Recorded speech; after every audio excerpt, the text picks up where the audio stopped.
Batang pulubi, oh. Nangunguha ng damo. Diyos ko, papi. Dumi-dumi mo na.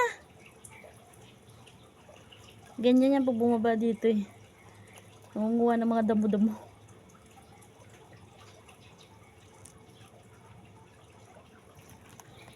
Ayan pa yung isang manok, oh.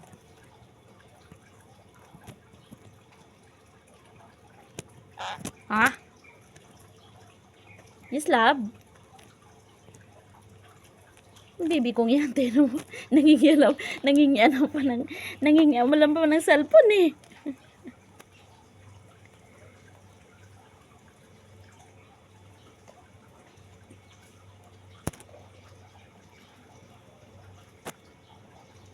Pihira lang to sila yung bumababa dito eh, kasi ayaw na ayaw niya talaga dito eh.